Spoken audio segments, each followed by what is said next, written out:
Oscillations are all around us and they are a very important part of physics. Not only occur oscillations in the macroscopic world, but also microscopically when atoms vibrate or when molecules oscillate. Here I've got two mechanical examples. A spring oscillator, a mass in its rest position, suspended by a spring, and a pendulum. Again, we have a mass, but now it's suspended by a string, and the oscillation proceeds in the horizontal direction. The rest position to the maximum displacement is known as the amplitude. In the case of the spring oscillator, this is the rest position. We now disturb the oscillator, and you can see the maximum displacement to the bottom is here, and the distance from rest to maximum displacement, that's the amplitude of the oscillator. We can also measure it from the rest position to the top. This distance from here to there is the amplitude of the oscillator. So amplitude is a very important characteristic of every oscillation. The other very important characteristic is the frequency. The frequency is the number of oscillations per time unit. And you can see the spring oscillator at the moment goes somewhat faster than the pendulum. So the frequency of the spring oscillator is fast and the frequency, or large, and the frequency of the pendulum is slow. I can vary the frequency of the pendulum if I shorten the string. Let me grab it here. Now you can see the frequency of the pendulum is faster than the frequency of the spring oscillator. That tells us that for the pendulum, the frequency, the number of oscillations per time unit, depends on the string length. Very short string length, very fast high frequency, long string length, low frequency. We can also vary the frequency of the spring oscillator by attaching another mass. You can see at the moment that's the frequency. If I now attach another mass, then the spring is extended further and a new rest position is defined, and you'll see that also the frequency is now lower. The oscillation is slower. Two nuts, slow frequency, one nut with a different rest position, faster frequency. The oscillations you're looking at, they are almost undamped. Damping is another very important concept of oscillations. It refers to the fact that eventually, because energy is lost out of the system, the amplitude becomes zero. And we expect that for this spring oscillator to happen at some time, but we might have to wait a few minutes. Strongly damped system, like this ruler here, lose their amplitude much quicker. So here the amplitude is from the rest position up to the maximum displacement, and you can see very quickly that amplitude dampens down to zero. So now the oscillation is almost completed. So a ruler oscillating like this is a strongly damped oscillation. Again, we see that the frequency depends on the system. At the moment I have a relatively low frequency for the ruler. It goes like this. But if I shorten the length of the ruler, you know from experience and you can hear it, now the frequency is in the audio range. You can see it's much faster. This simulation shows the vibrations of a water molecule. You can see the two hydrogen atoms here and there, and the somewhat larger oxygen atom. The vibration is quite complex. However, it can be split into three fundamental harmonic oscillations, which are illustrated now. These are the three fundamental oscillations. And you have an asymmetric stretching mode, a bending mode, and a symmetric stretching mode. These microscopic oscillations of molecules are a powerful tool to identify chemicals. That is illustrated here, where you see two infrared spectra for ethanol alcohol and for octane. And you see the absorption lines associated with particular oscillation modes. For example, the OH stretch in ethanol, which is the oscillation of the hydrogen and oxygen atom with respect to each other, shows up at 3391 on centimeter. There's an CH stretch mode at 2961 on centimeter, which is an oscillation of the HC bond, and we also have a CO stretch mode which shows up here in the molecule at about 1055 on centimeter. Similarly, for the octane molecule shown here, you have a scissoring mode, rock mode, and another rock mode, and also the CH stretch mode. You notice that the CH stretch mode is now at 2971 on centimeter, which is somewhat different than in ethanol. That's because the bond strength is different. So these spectra identifying the microscopic molecular oscillations are fingerprints of particular chemicals, and therefore can be used to identify those. A lot of the physics concepts used in the description of oscillations are also used to describe rotational motion. And that is not surprising, because rotational motion and oscillation are very much related. This point mass, drawn here as this black dot, moves on a circular orbit in an anti-clockwise direction.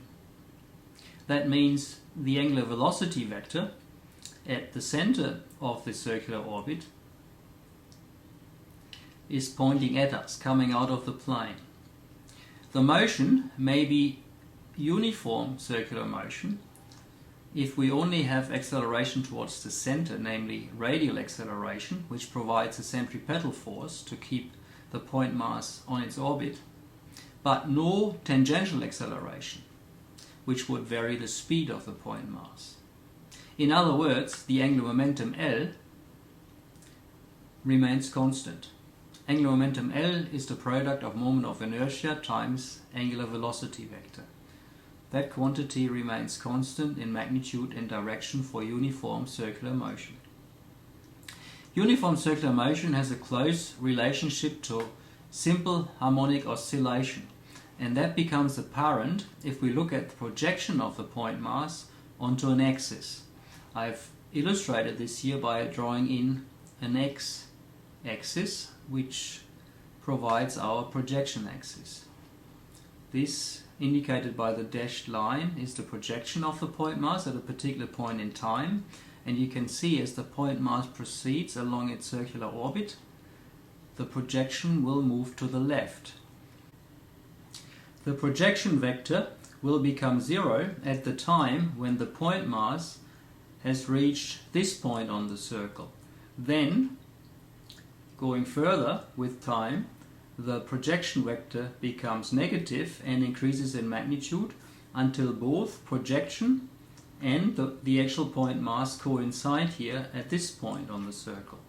Then the motion proceeds, the projection vector decreases in magnitude, there is another zero transit at this point, and then finally we reach the original position of the point mass where we have the maximum value for the projection vector pointing towards the right. Mathematically, we can write the function that describes the time change of the projection vector as x of t equal r naught, whereby r naught is the constant radius of the circle, times the cosine of alpha of t. Alpha is defined as the angle between the projection axis, which is also our reference axis, and the radius vector. So it's this angle here. And since we're talking about uniform circular motion, alpha is equal to the constant omega times t. And you can see that x of t, as I've described, decreases as the mass point moves from alpha equals 0 to 90 degrees, then becomes negative, and so on. So x of t is equal to R0 times the cosine of omega t. This demonstration illustrates the relationship between circular motion and harmonic oscillation.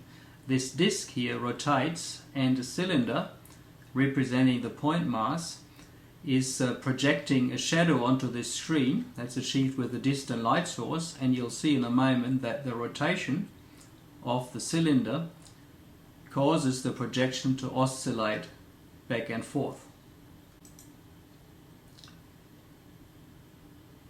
We have the uniform motion, and you can see this is the uniform motion, and we see the oscillation, and now the pendulum is tuned to represent that oscillation of the projection. From this example, we notice an important analogy.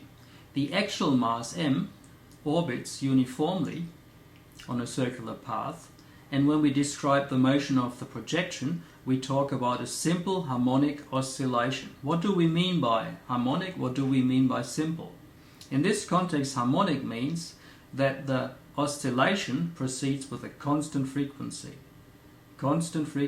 f, therefore also constant period t. Simple means that the function describing the position of the projection, the displacement function x of t, has a sinusoidal dependence. In other words, it is defined by a cosine function or by a sine function. A particular oscillation is typically characterized with three parameters: the amplitude, the period, and the frequency. The amplitude is defined as the maximum displacement. So it's, in our case, the distance from the origin to this point, which is equal to R0. That's the maximum magnitude of x of t, the amplitude of the oscillation.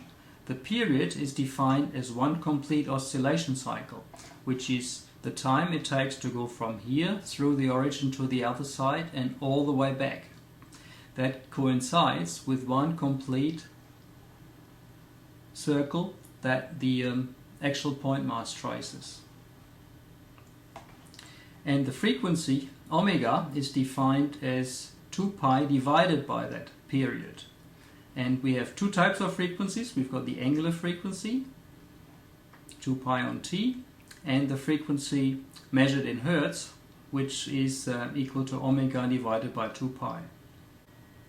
You notice that in the displacement function x of t, the amplitude appears in front of the cosine function, whereas the frequency omega, the angular frequency omega, is in the argument of the cosine function. And for the matter, that is also true for the period, because if we represent omega as 2 pi on t, then we have here 2 pi on period t times t as the argument of the cosine function. So amplitude in front of the cosine function, frequency and period inside the argument of the cosine function. A nice real-world example of projected circular motion is the apparent position of the Jupiter moons, which are shown here next to the planet Jupiter.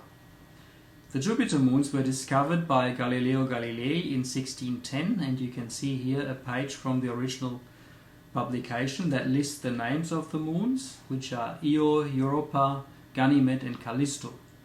And in this example, which is illustrated here for September 2009, you have a time scale going downward, the 1st, the 2nd, the 3rd, and so on of September. And in this example, the night sky is the projection screen, with Jupiter being the reference point. That's the bar in the middle, that's the reference point. And we have the 4 moons oscillating between the east and the west. If we take Callisto, then on the 1st, Callisto is almost in the west, and then moves to the east of the night sky to the furthest point about on the 7th of September, and then back to the west of the sky on the 15th of September. So you can see the period of Callisto, the oscillation period, is more than 2 weeks. That means it has a very low frequency. In contrast, Io in brown here performs a much faster oscillation. it is in the west on the first, in the east on the night of the first, and back on the west on the second. So here the period is only about 1 day. So Io has got a much faster frequency. Ganymede is somewhere in the middle, in the east on the 1st of September, then in the west on the 4th, and back in the east on the 8th. That means in this case the period is about 1 week. You also notice that there is a apparent correlation between the amplitude, I'm showing this for Callisto in purple, where the amplitude is rather large, and the period. Callisto also has the largest period. Largest amplitude, largest period. Io, on the other side, has the shortest period and the smallest amplitude. This is a reflection of Kepler's third law. In observing the Jupiter moons, Galileo wasn't free in choosing the projection axis. However, we can do that in our hypothetical example. Let us now not choose the x direction as the projection axis, but the y direction.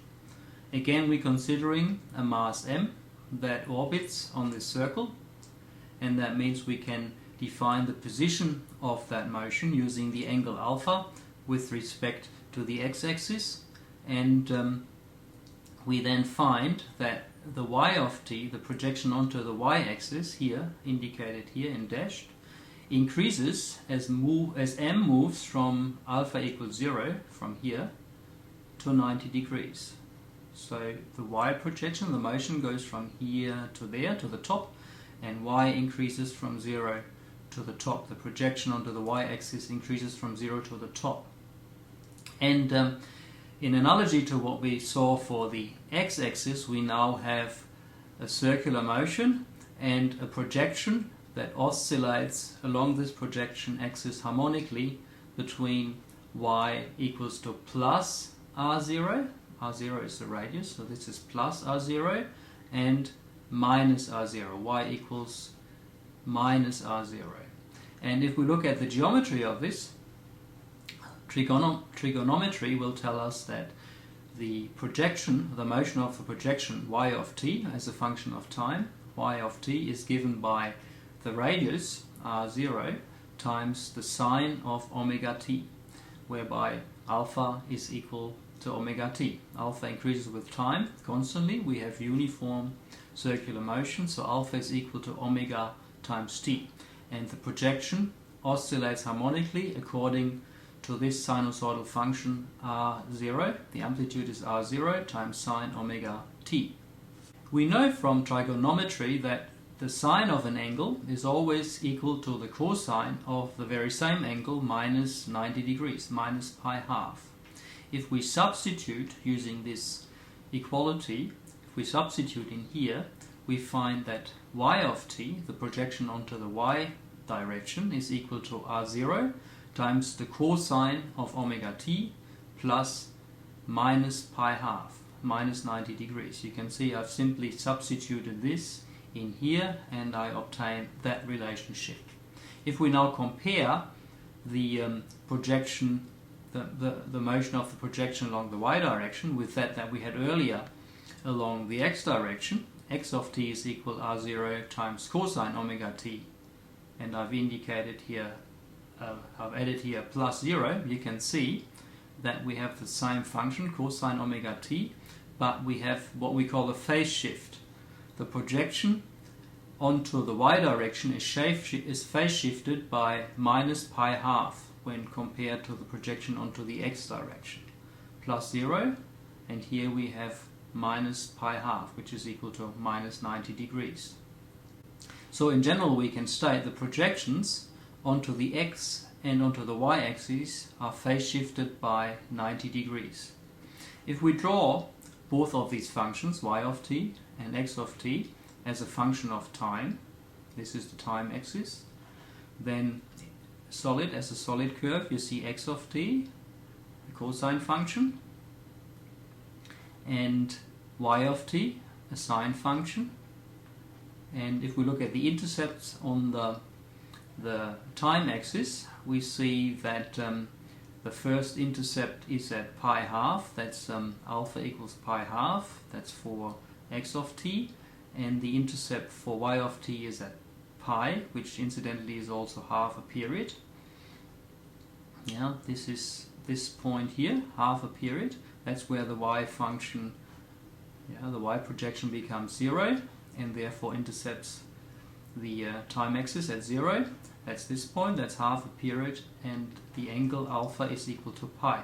And you can see now the difference in phase angle is pi half. Between here and there we have a difference of pi half of 90 degrees, or a quarter of the period. So the diagram nicely shows that the two projection functions, the functions that describe the motion, the harmonic oscillation of the projection, they are phase shifted by 90 degrees. We can generalize our observations by stating that projections of uniform circular motion undergo simple harmonic motion, and that is the case for any projection axis. Any projection axis is permitted. And we also found that the oscillations that we then observe, the oscillations of the projections, can be described mathematically as sinusoidal functions, for example as a cosine function or as a sine function. The displacement function a of t, displacement as a function of time, on the projection axis is then equal to the amplitude times either the cosine or the sine function.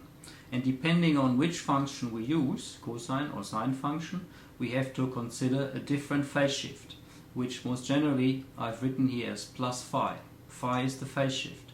So if we switch from cosine to sine, we have to consider the 90-degree phase shift between the cosine and the sine function, and we have to add a minus pi on 2 in order to take account of that change. The amplitude am is the distance from the rest position to the maximum displacement. So it's either this distance, which is equal to that distance. That's the amplitude am. We also need to distinguish harmonic oscillations. That's the situation that we have here. The projection of a circular motion is always harmonic in nature. It's an harmonic oscillation, and that means that the frequency is constant. The frequency of this oscillation is constant, making it a harmonic oscillation. And omega, of course, is also the angular velocity of the circular motion. This oscillation, the oscillation of the projection, is not only harmonic, it's in fact also simple harmonic. It's a simple harmonic oscillation.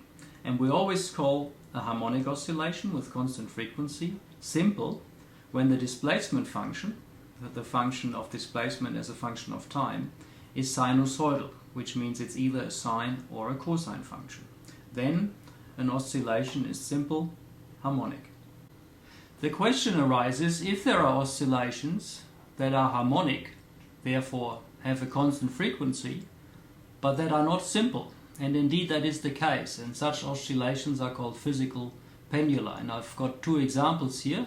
This rocking horse rocks at a constant frequency, but if you plot the displacement function, you'll find that that function is not a sine function nor a cosine function. It's not a sinusoidal function.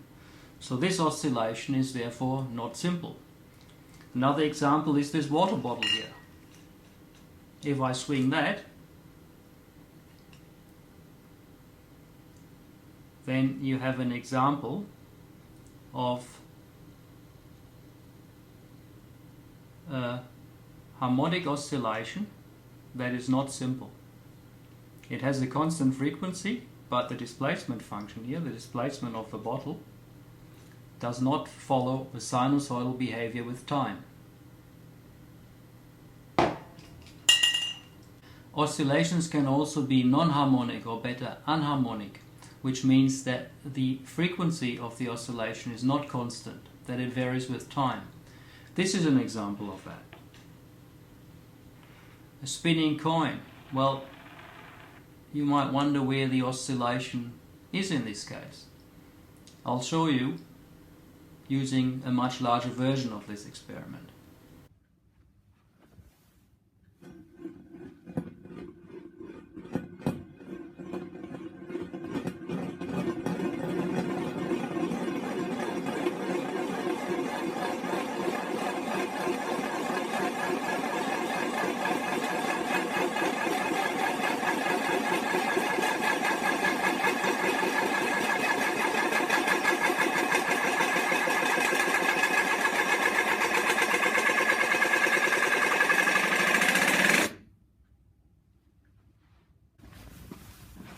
This example of Euler's disk is a great illustration of the relationship between rotational motion and oscillations.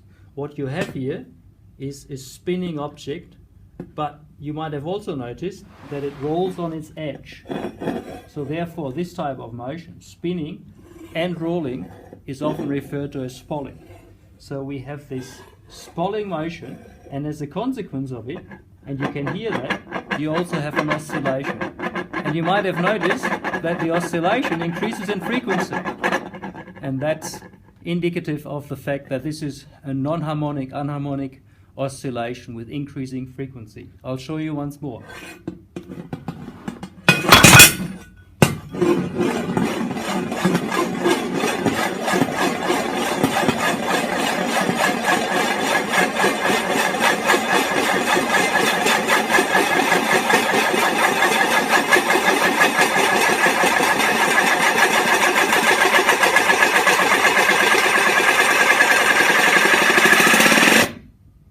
The spalling disk you just saw is called a Euler disk.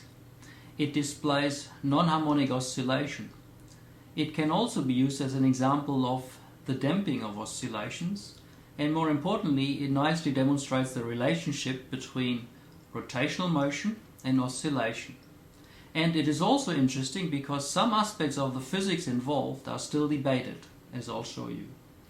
So coins, spinning CDs, or real big aluminium discs as I showed you, they can all be Euler disks.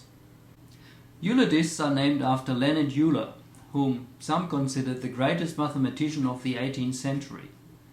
Among his work is a conceptualization of the rotation of rigid bodies, what we know as spinning tops. Euler is known for Euler's number. We also know Euler's equation. This is a contemporary painting of Leonhard Euler, and here you see a visualization of Euler's equation, which relates very much to what we just discussed, because it relates circular motion to a projection via the Euler equation e to the power of I phi. Phi is the angle of displacement, and then we have in Euler's equation the e to the power of I phi equal to cosine of phi plus I times sine of phi, and the cosine of phi is indeed the projection onto the real axis, whereby I times sine phi is the projection onto the imaginary axis. So exactly the same projections that we just discussed. And of course Euler is known for what some people consider a mathematical poem, or the most beautiful equation ever: e to the power of I pi plus 1 equals 0. This equation contains the most important constants of mathematics, and 1 and 0.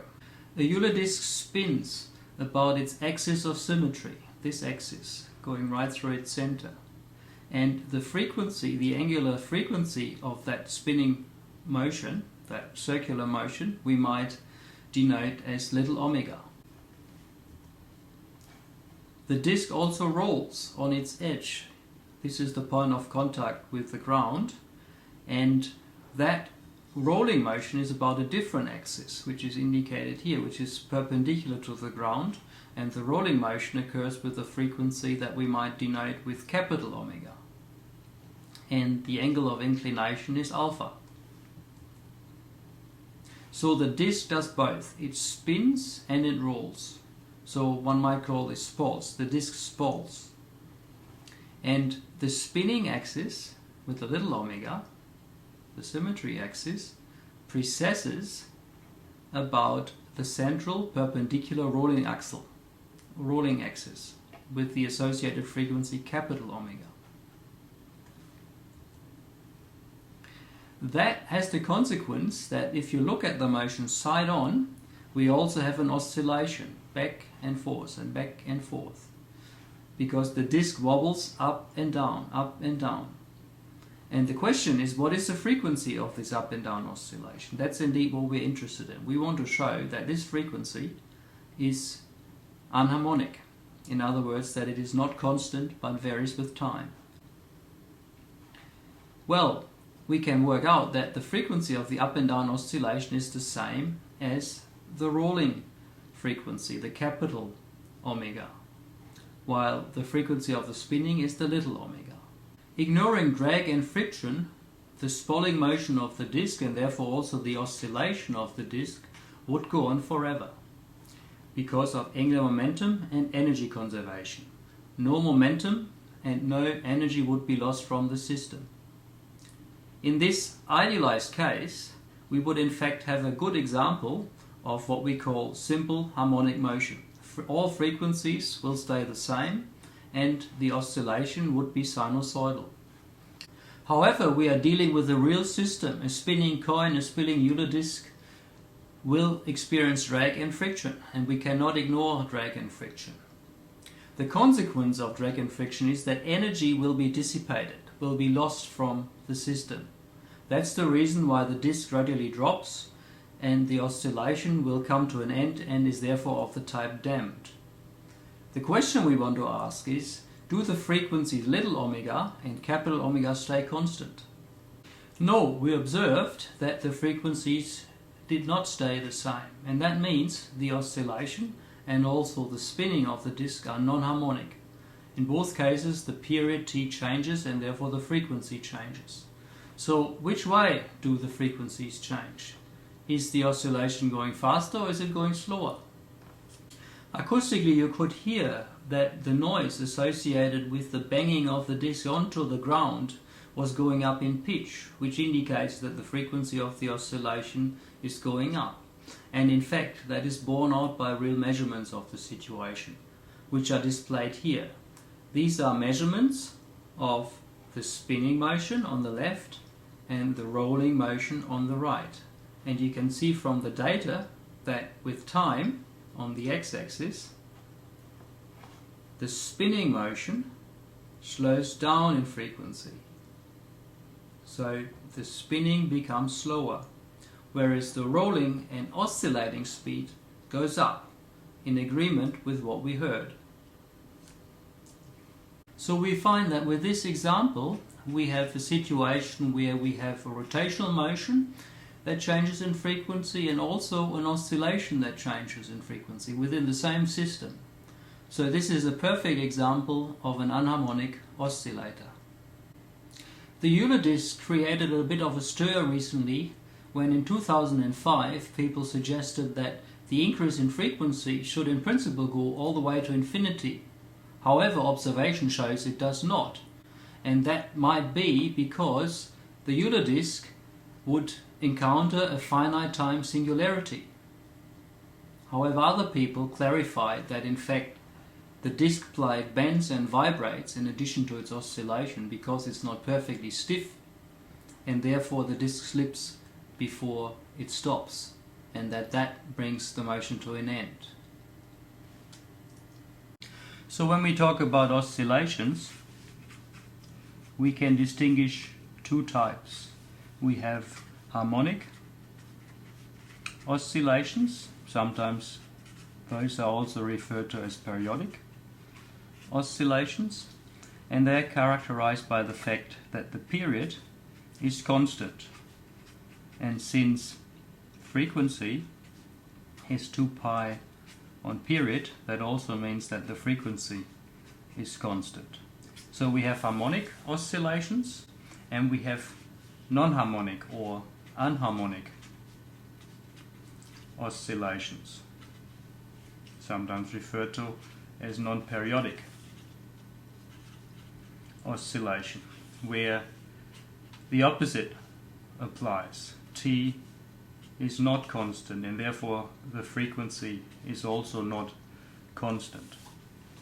Now we've seen a few examples for this. An idealized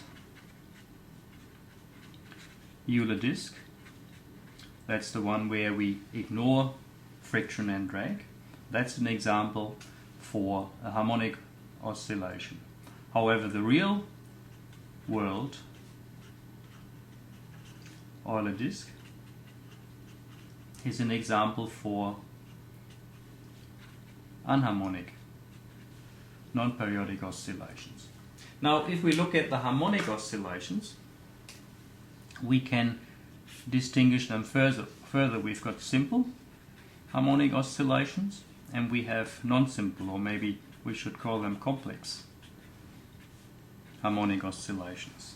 Simple refers to the fact that simple harmonic oscillations have a displacement function that is sinusoidal. So the x of t is a sine or possibly a cosine function of omega t. In contrast, complex harmonic oscillations are not sinusoidal. So the displacement function is not a direct sine or cosine function. Examples for simple harmonic oscillation are, for example, the simple pendulum, sometimes referred to as the mathematical pendulum, also a spring oscillator, and the bending or stretching modes of water molecules that we discussed earlier. They all proceed via simple harmonic oscillation.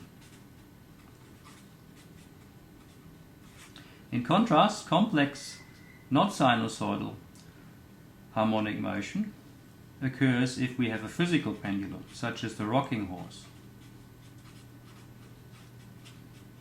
or any extended physical object that is suspended from a pivot point and oscillates. Later we will see that one can distinguish these three types of oscillations also according to their restoring force, F. That is the force that tries to return the oscillating object back to its rest position. That's called the restoring force. And in the case of simple harmonic oscillations, the restoring force is simply a function of position. In fact, it is a linear function of displacement, of position of the oscillator. In contrast, the non-harmonic oscillator has a non-linear function for the restoring force. So f of x is a non-linear function. And furthermore, in the case of unharmonic oscillations, we have the restoring force F as a function of x, linear or non-linear, but also dependent on time. If we have both the dependence on displacement and on time, then we have an unharmonic oscillation. We have established the displacement function of a simple harmonic oscillator, such as a simple pendulum or a spring oscillator. The displacement function of simple harmonic motion. It is x of t equal to an amplitude of the oscillator times either the cosine or the sine function. Let's stick with the cosine function. Cosine of omega t plus possibly a phase shift phi. How do we now know the speed of that oscillator at any time? Well, all we need to do is to apply the laws of kinematics. Kinematics tells us that the speed of that oscillator at time t is the time differential of its position. And if we carry out that time differentiation, we obtain xm, the amplitude, times the cosine differentiated with respect to time is minus the sine function with the same argument, omega t plus phi. We need to also differentiate the argument, which brings out the omega. So the speed function of a simple harmonic oscillator is minus omega, minus the frequency, times amplitude, times the sine function of omega t plus the phase shift. Sine and cosine function are related by a phase shift of 90 degrees, so we can also write that this is equal to minus omega times xm times cosine of the same argument, omega t plus phi, plus a phase shift of 90 degrees, or in radians pi half. And if we now compare to the displacement function, you can see we have everything the same apart from the amplitude. So the speed function has a different amplitude. It has to be because the dimension is meters per second. The dimension of displacement is meter. And we have a phase shift of 90 degrees. So we might note that the amplitude of the speed function is omega times the displacement amplitude, and it has the unit of meter per second, and we have a phase shift of pi half between x of t and v of t. Now again, applying kinematics, we can work out the acceleration at any point of time. The simple harmonic motion, going through a rest position, going possibly to this maximum displacement. Imagine a pendulum, for example. Changes its direction of motion. It's at rest here, then it accelerates to its fastest point, and then is decelerated to a rest position again, to a zero speed position, turning point here, and then it goes back to its rest position. So you can see there is a restoring force acting which accelerates and decelerates the point mass of the pendulum. So therefore there has to be a change of acceleration with time, and that acceleration function a of t is equal to d with respect to dt of v of t, or alternatively the second differential with respect to time of the displacement function. If we work this out, maybe starting with the speed function, we have minus omega xm times sine of omega t plus phi. Yeah, you can see I've used this expression here, and I haven't actually differentiated, so I made a mistake. So the sine now becomes a cosine, because the first differential of sine is a cosine function. Again, we need to consider the differentiation of the argument, so we have omega coming out once again, so we get omega square, and that's it.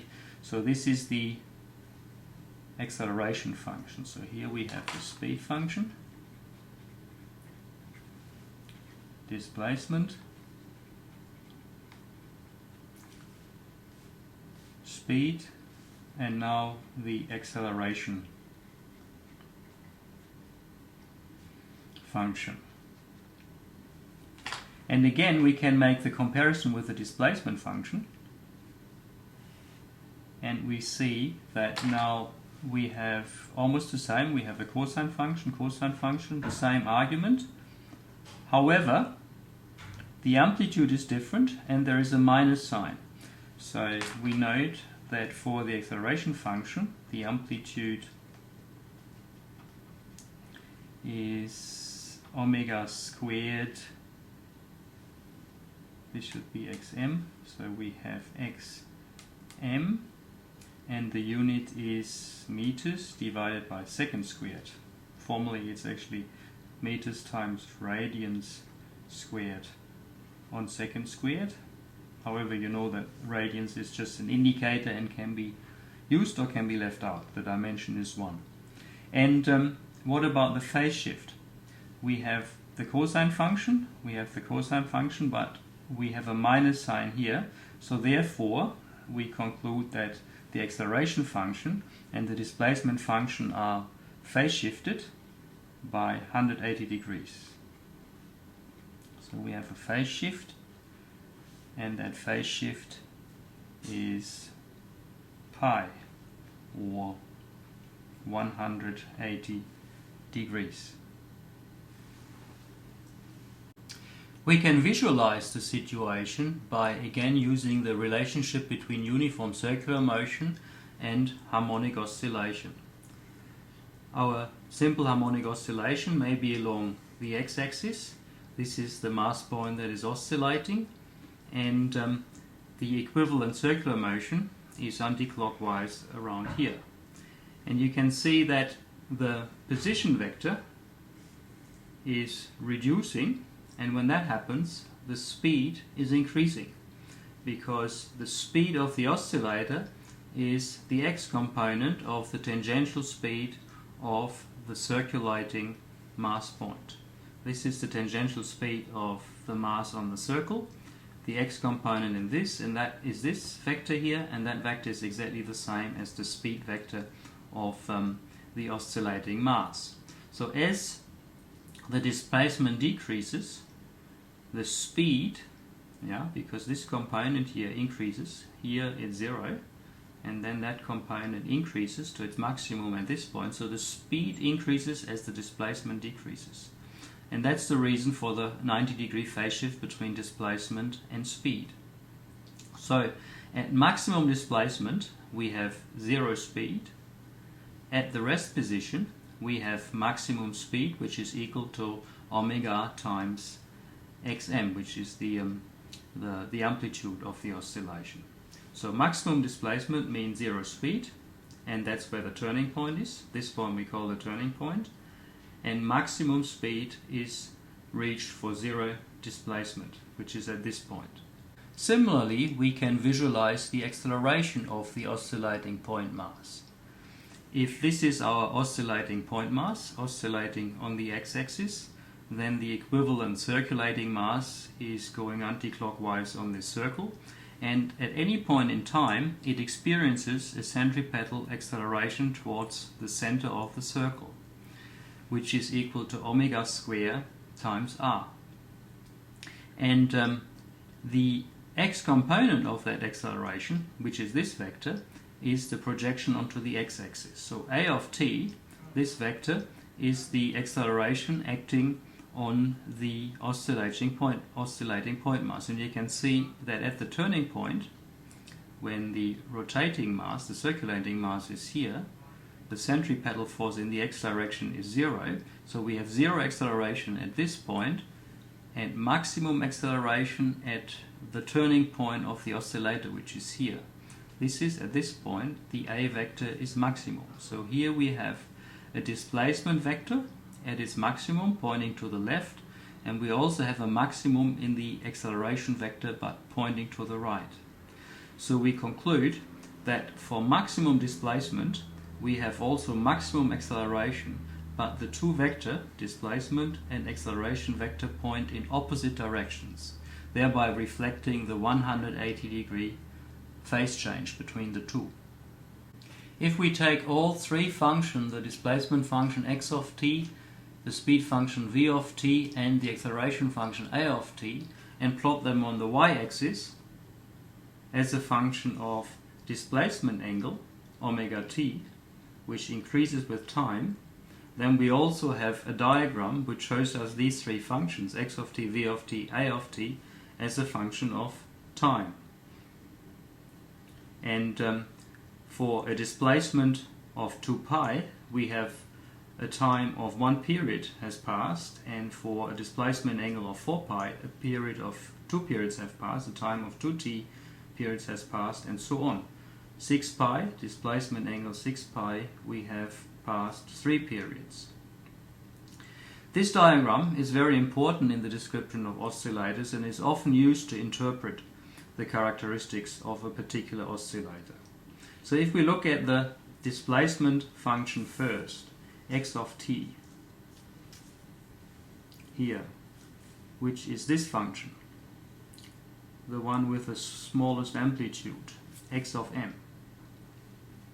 And you can see that it's a cosine function which intercepts, which we've set the time scale and the displacement angle 0 for the maximum displacement, so that's why we have the displacement function at its amplitude at 0 time.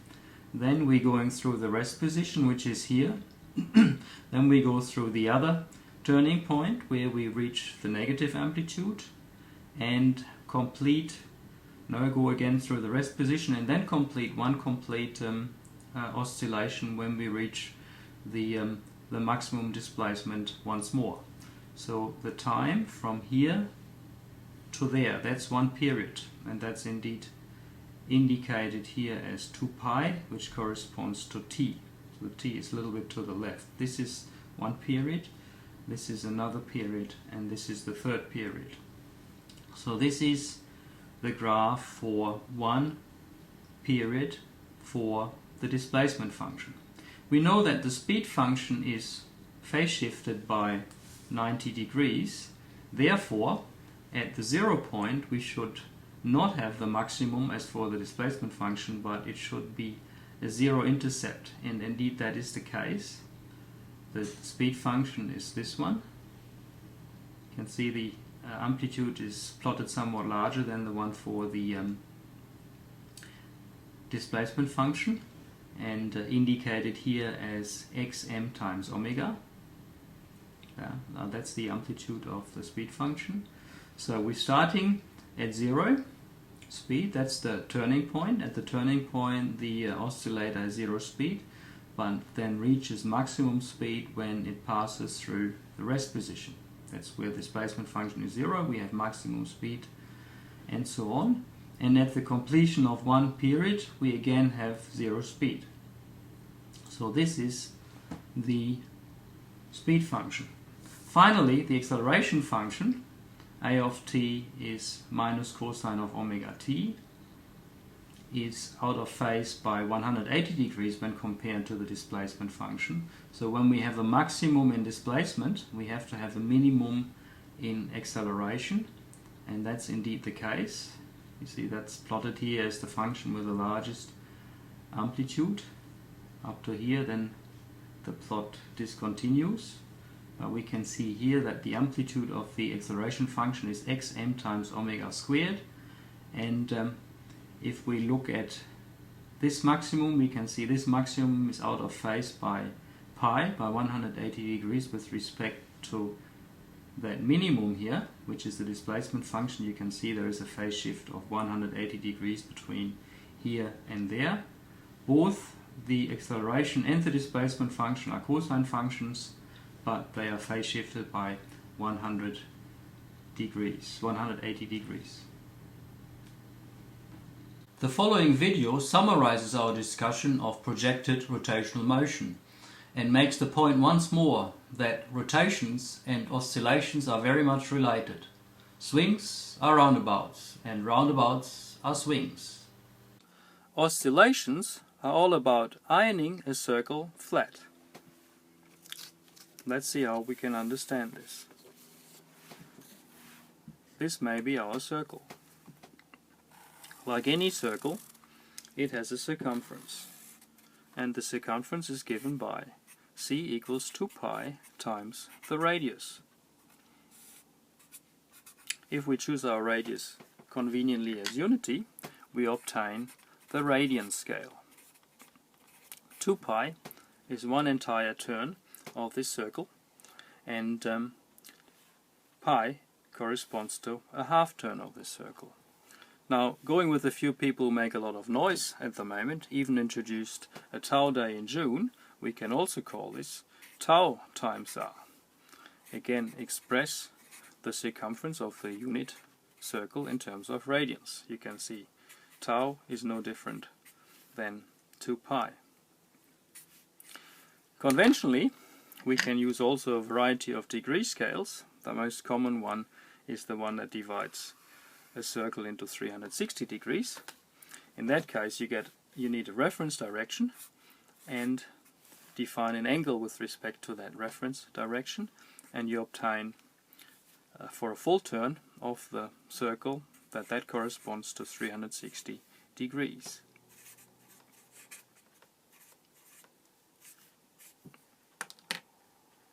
Now, what can we do with a circle like this? Well, why don't we put a point mass on it and observe it moving around in a uniform fashion, so we obtain uniform rotational motion,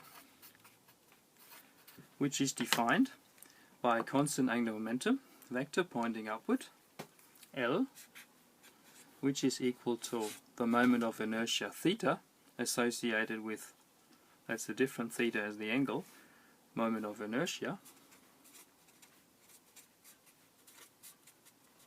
associated with the mass moving anti-clockwise in the circular fashion, times an also constant angular frequency vector that is also pointing upward. Both of these vectors L and omega are parallel and they're pointing upward. Angular frequency. And we call this motion uniform rotational motion. Let's cut out this circle in order to understand it better.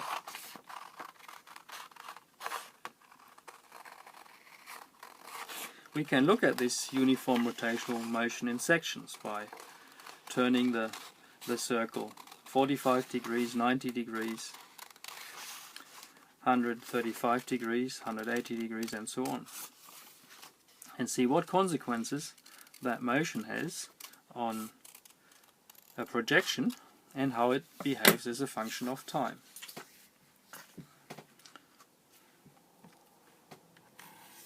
This is again our circular path, and on that path we draw a time scale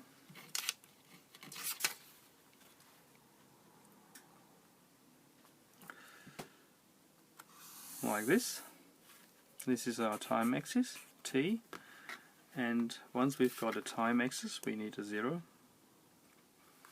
point in time, or a reference time, which we call 0, which is here, t equals 0, and the axis we call the projection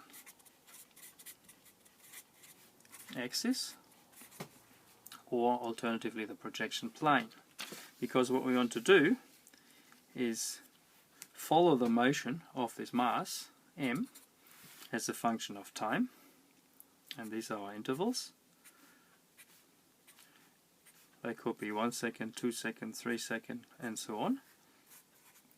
But alternatively, we can define them in terms of sections of this circle. So we might have in radians,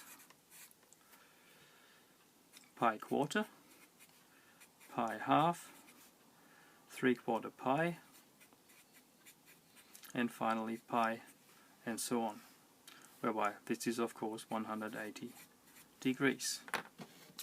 In order to visualize this better, let's divide our demonstration circle further into quarters and now into eighths.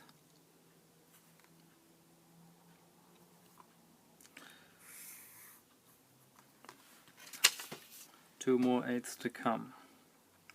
So now we've got 8 octants. And each octant corresponds to pi quarter radians, or 45 degrees. At 0 time, our mass m is at this point, and we want to indicate that on the time scale with a little cross here. On the projection scale, using green, we're also at this point. Now we move on anti-clockwise with constant angular momentum to 45 degrees, pi quarter, and we have moved up the projection scale up to this point, and on the time, in reference to the time scale, we are now at this position. So we have moved here. We're moving further, another 45 degrees, moving up on the projection axis to this point, and with reference to the time scale here, another 45 degrees. Turn. Now we've come back on the projection axis, and on the time scale we're now here. So we have turned at this point here. This is the turning point.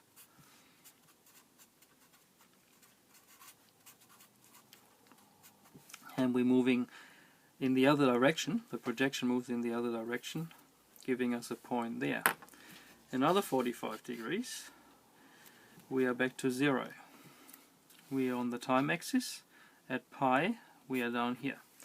So we have a curve that looks like this, and the projection has moved down to 0 as well. Another 45 degrees. We now have to go to this point, so we're moving here, and with respect to the time axis we are now here, another 45 degrees.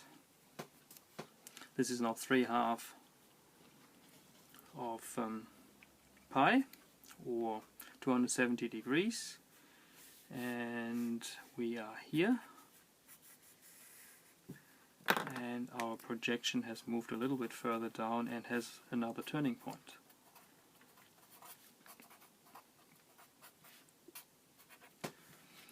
Another 45 degrees gives us a return to here, and on the time axis we are, with reference to the time axis, we are here. Finally we're coming back to 0. We have turned 360 degrees, which is at this point. So this would be the 2 pi. We are here, and we can keep going. So another 45 degrees, we are up here, and you can see that we're repeating the motion we just proceeded through. And equivalently, we go down here to 0 and then move up again there. Now the function you see developing here is a sine function, and it's a function of t, so we have to have t in the argument, and if we quantify it in terms of radians, we need to obtain 2 pi at this point, so we need a calibration constant which we call omega, and that omega is equal to 2 pi divided by a time t, and that time t is the time it takes for the entire turn, the entire path around the circle of our point mass, which we call the period. And in terms of radians, one entire turn again is 2 pi, therefore 2 pi on t gives us a 2 pi divided by t times the time t gives us 2 pi at this point, and that is 1 period of the rotation, and is also 1 period of this regular function. Now if we look at the projection of the point mass onto the projection axis, we can see that it first went up, then again through the 0 position, down and up and down and up, and we see that this is in fact the motion of a simple pendulum. In fact, it's the motion of any kind of oscillator.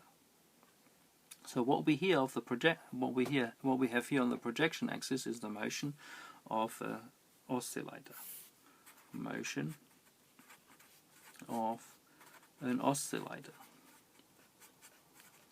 Now you can see what I mean by ironing the circle onto a flat surface. That's exactly what we have here. We're projecting out the circular motion of the point mass onto the flat surface, and that gives us an oscillation.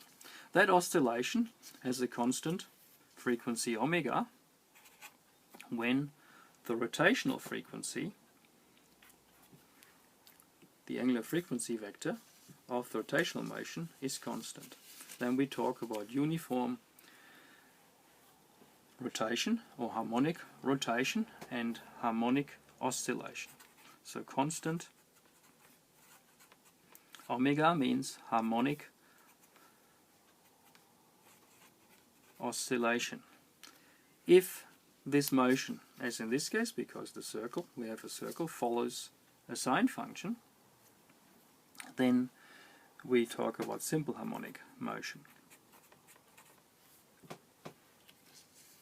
And the sine function here has been plotted out nicely. That's for the position. So the position on the projection axis is equal to x of t equals to sine of omega t. Now let's go one step further and see what happens to the speed. When the point mass is at this point in time, the speed is rather large because we're moving upward towards the first turning point. So we need to indicate a large positive speed, which we might do in blue. Then we're moving 45 degrees. Now we are in position, we are at this point we're still moving upward, but not with the same speed. So we're still positive, but we've come down in speed. And then finally, we are at the turning point, which is up here, and the speed has come down to 0, which is here. So here we have a function that looks like this. Now, beyond the turning point, we change direction, and the speed becomes negative, as we can see from our plot here. And we have quite some significant speed going downward, which is this point. And finally, at the second turning point, we are at rest again. So here the speed should be 0. No, we're not at the rest at the turning point. We are at the we're going through the 0 position, so we have maximum speed, but that speed is 0. So that's this point. Then another 45 degrees. We again have a negative speed, but not as much. And finally, at this point, we know at the turning point, now the speed is 0, so now we're here. And you can see this is also a trigonometric function. In fact, it is the cosine function. So the v of t is proportional to the cosine of omega t. And the two functions are shifted by 90 degrees. The speed function follows the position function, the displacement function, by 90 degrees. You can also see that we can swap the two over. We can make the position function a sine function and the v function a cosine function, because all we need to do is to shift our projection axis from this point of time to a different point of time. Let's move it forward by 90 degrees. Now our position function is a cosine function, and our speed function has become a minus sine function. These kinds of shifts are referred to as phase shifts, and they can be included in the description by including a constant plus phi in the argument of the sine function or the cosine function. Okay, you can see it's all swings and roundabouts. In fact, oscillations and rotations are swings or roundabouts.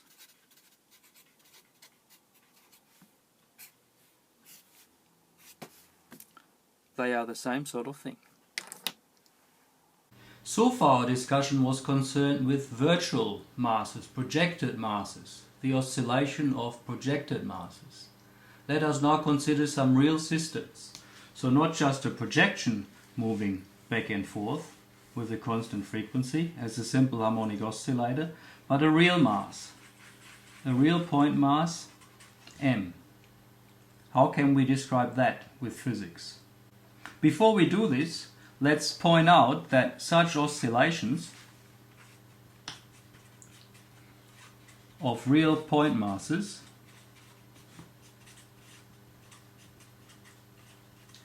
are very important in physics because they can have two consequences. If we have many oscillators, many point masses, I'm trying to sketch this here, and all of them oscillate, possibly with the same frequency, however in an uncoordinated way. Uncoordinated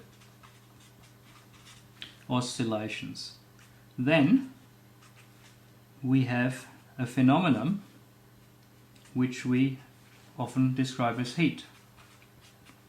That's exactly the situation we have in a solid, where we have atoms fixed at certain positions, and with rising temperature the oscillation about those lattice positions increases, and that makes itself apparent macroscopically as an increase in heat.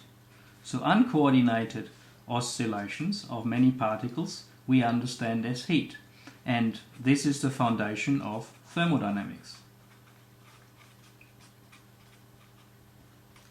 We can also have many oscillators like this, but they might oscillate in a coordinated fashion. And you can already see from what I've sketched here that this will give rise to a wave. In a wave, we have a system of coupled oscillators. They all oscillate, for example, transversely up and down. And because the coupling between the oscillators results in a coordination, we then obtain a wave.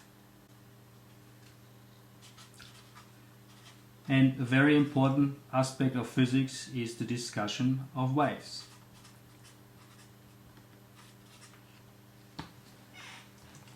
Let us now assume the simple harmonic motion of a real oscillator with an actual mass m. Then we can write down once more the displacement function x of t, which is equal to an amplitude times the cosine of the argument omega t. And we can also write down the acceleration function as minus omega squared times the same amplitude times the cosine function of the same argument omega t. And as we've pointed out before, these two functions are very much related. They are both cosine functions and they are phase shifted by 180 degrees. So it might be interesting to combine them.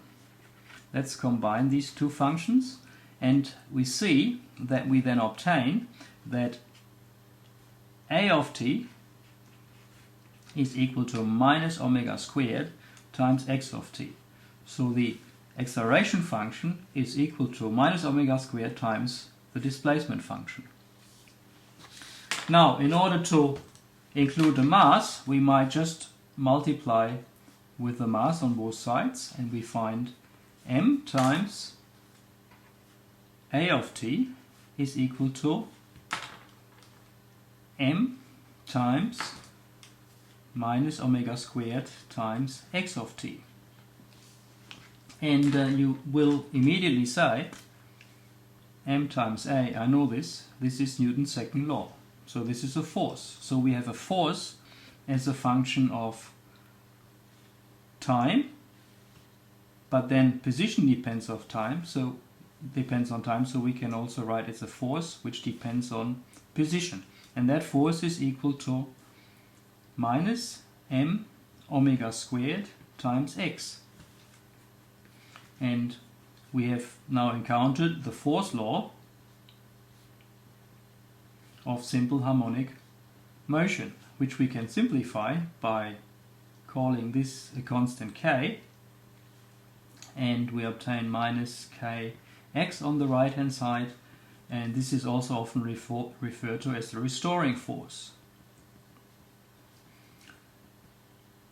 of simple harmonic motion, because the force tries to restore a displaced oscillator back into its rest position. If this is the rest position, and we might have a spring at this rest position which has been displaced to this point, then the spring force in that particular case tries to restore this oscillator with mass m back to this rest position. Now it won't immediately end up there because it's got too much kinetic energy. It'll pass through and then be pushed back, but if we have a damped oscillation, eventually it'll end up again in the rest position. So the fact that the force tries to oppose the motion is indicated by calling it a restoring force. And the fourth law is F equals minus kx, whereby k is the oscillator constant. In the case of a spring, it's the spring constant. And you might have also noticed that this is in fact Hooke's law for a spring. Although the fourth law is more general, but for a spring, F equals minus kx is indeed Hooke's law, which says that for a spring, the force is equal to minus the spring constant times the displacement of the spring. In regard to this discussion, we should note the following. For simple harmonic motion, the force law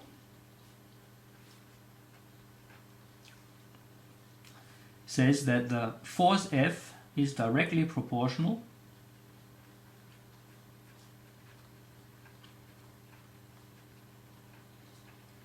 to displacement x.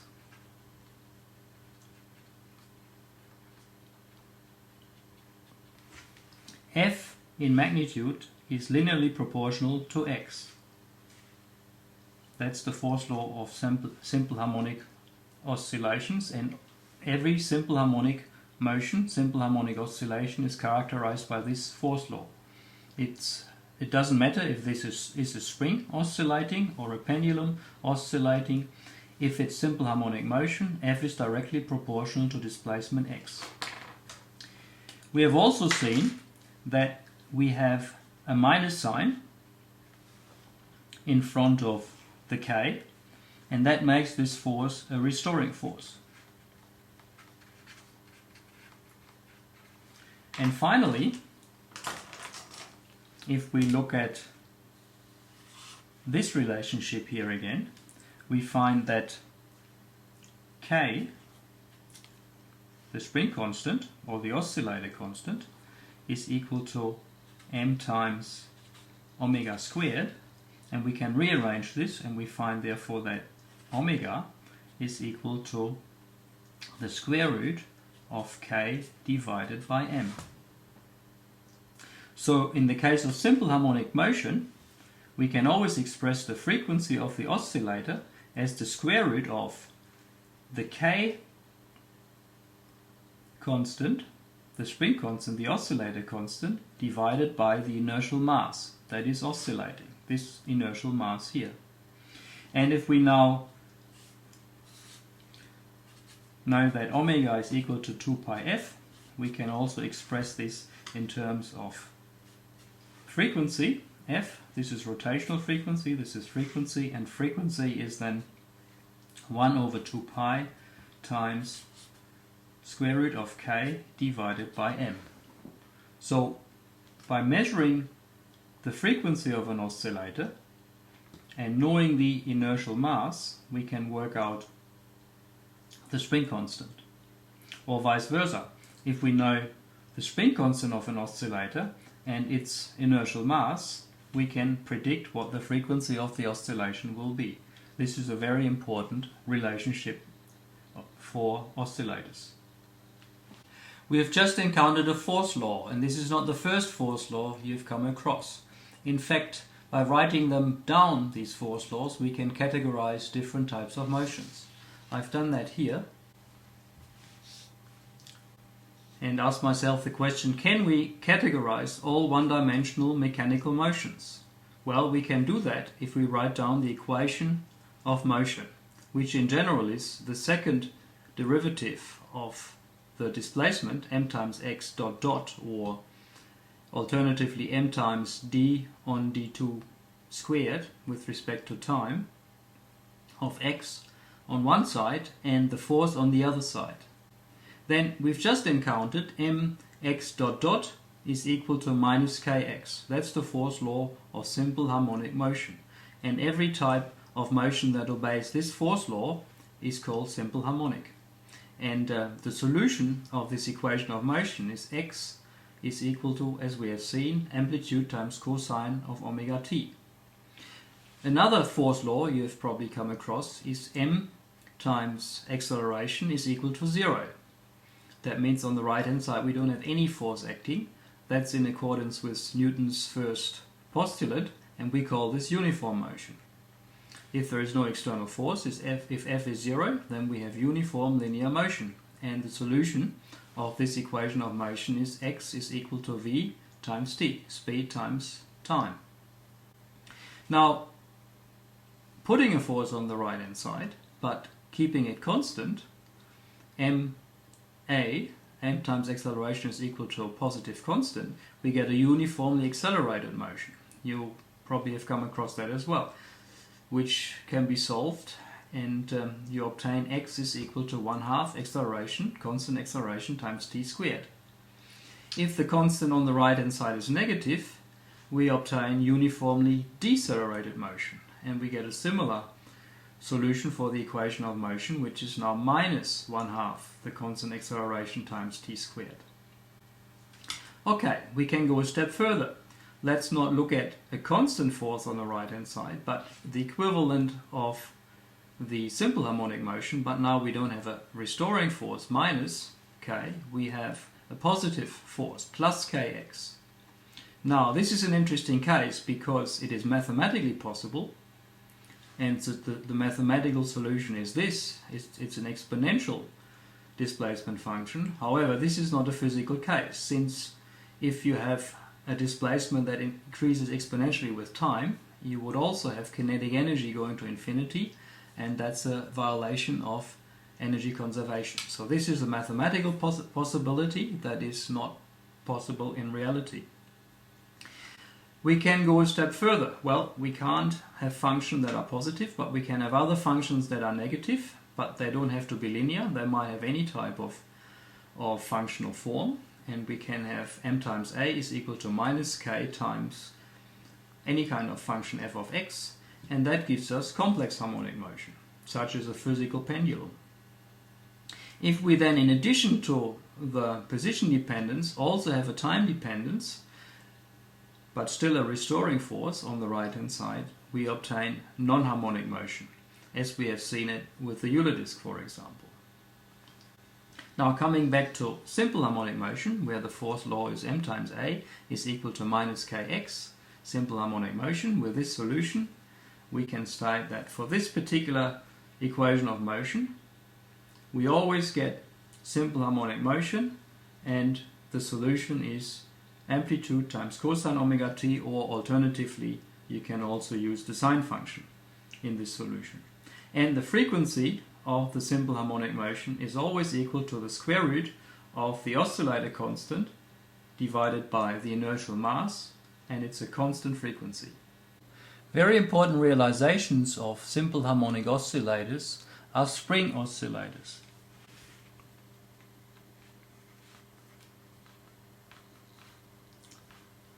Principally, two types can be distinguished. We might have a fixed point, like a wall, and attached to that is a mass, an inertial mass, we might say, because it's not the gravitational property of the mass that is important, but it's inertia. An inertial mass on an extension and compression spring. This distinction, extension and compression, is important because there are many axial springs which either just exert a force when they're extended, or just exert a force when they're compressed. So in order to have simple harmonic oscillation like this, we need a spring that can be compressed and extended, and in both cases has the same spring constant K. So we have our mass, this might be the rest position, and then we extend to over here, and then this inertial mass m will oscillate harmonically. That means the displacement position is sinusoidal with respect to time, and the fourth law is F is equal to minus, because we have a restoring force, and linear in x, so k times x. And we know this as Hooke's law.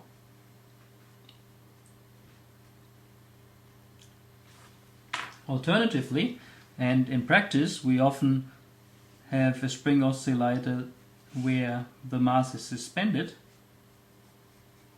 and gravity also plays a role, and gravity will move the rest position of the inertial mass m downward, so the actual rest position is here due to gravity. So we have an extension of the spring due to m times g, and if we then displace this inertial mass by extending further, we'll have a restoring force that will be equal to minus spring constant times delta x, whereby the delta x is this additional extension, not the initial extension. And the displacement function again is sinusoidal. So two very important realizations of simple harmonic motion. An extension compression spring, which in the horizontal gives us simple harmonic motion, and again this can just be an extension spring. Maybe I should note this. Mass, we don't need the compression here because gravity will always restore the mass back to its rest position. So we have a mass suspended from an extension spring. Spring oscillators can be illustrated with a simulation. We have an inertial mass here, and we can suspend it from a spring, and you can see that changes the rest position of the spring. I want to set friction or damping to 0 so that we can ignore damping for the moment. If I now displace this 100 gram mass downward, then it will undergo simple harmonic oscillation. If I attach a larger mass, 250 grams, to the second spring, which has the same spring constant, it will have a lower frequency. And we can understand that because frequency is equal, for a simple harmonic oscillation, is always equal to the square root of spring constant divided by mass. So if the spring constant is the same, but the mass larger, the frequency should also be lower, because we're dividing by the mass. Yeah, you can see lower frequency, faster frequency. Lower frequency, faster frequency. I can also do this the other way around. Let's stop the two. I take off the 250 grams and replace it with 50. So now we have a smaller mass on spring 2, but the same spring constants, because the mass is smaller, m times g. The displacement due to gravity is only half of that for 100 grams, and we would expect this frequency to be somewhat larger than that frequency, because omega is inversely proportional to the square root of mass. Let's see if that's the case. Relatively fast, somewhat slower, so that's indeed the case. Now, if I increase friction or damping, you can see what happens. The amplitude at the moment at this point becomes less and less and less and less,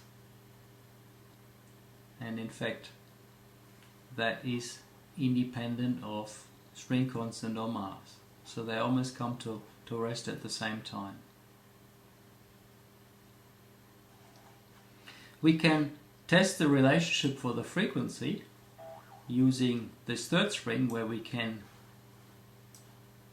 vary the spring constant, softness of spring. Softness refers to the spring constant of the spring. So soft means a low spring constant. Frequency is proportional to square root of spring constant. So if this is low, the frequency should be low. Let's see if that's the case. Relatively low frequency. If I now make the spring constant large, very much faster frequency. And of course the rest position has moved up because gravity is constant, but if we make the spring constant large, then the spring force is larger, so the rest position will be higher. Low spring constant, low rest position. And also low frequency. Large K, fast frequency. In a simple harmonic oscillator, kinetic energy is turned into potential energy. This is completed when the oscillator passes through its turning point. Then again, the potential energy is turned into kinetic energy, which reaches a maximum when the oscillator passes through the rest position. Then we're turning again kinetic energy into potential energy, and so on. Potential energy is turned into kinetic energy is turned into potential energy, and so on. So we have a continuous exchange of kinetic into potential energy, whereby the total energy of the system is constant. So in order to consider the energy of a simple harmonic oscillator, the first thing we have to know that the total energy of the system is constant. And this constant is made up of a kinetic energy contribution and a potential energy contribution, which change from one into the other. How can we work out the potential energy? Well, we know now that for simple harmonic motion we always have the same restoring force of Fx is equal to minus Kx. And in order to increase the potential energy, we have to perform work against the restoring force. So the potential energy is the same as work performed against the restoring force.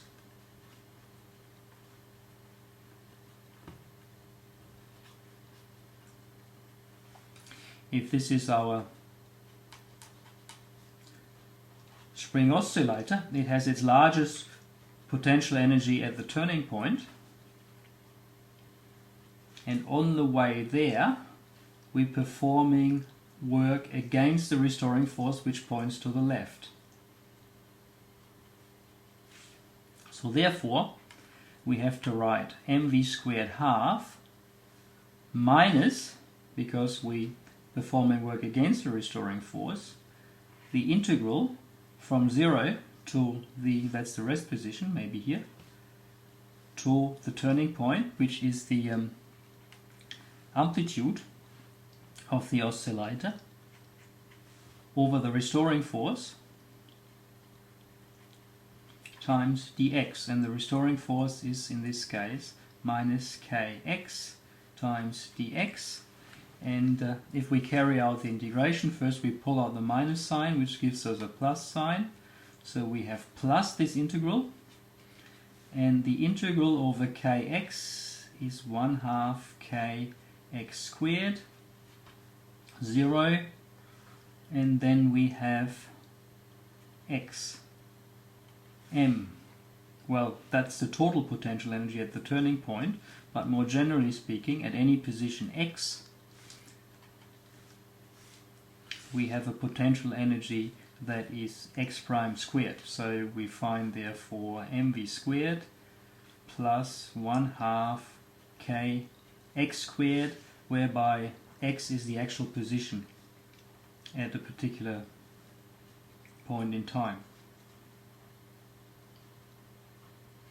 So x is a function of t, v is a function of t, and e is a constant function of t, and at any point of time we have the combination of kinetic and potential energy that give us the kinetic energy.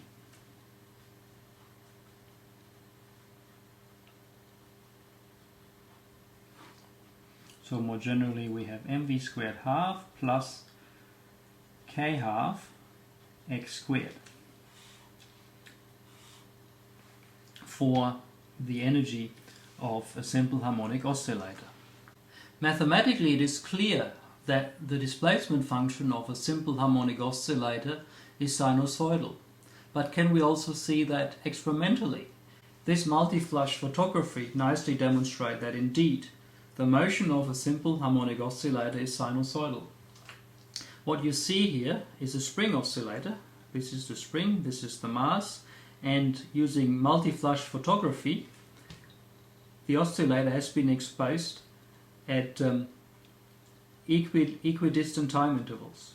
So the time difference, delta t, between this photograph and that photograph and that photograph and that photograph and so on is the same.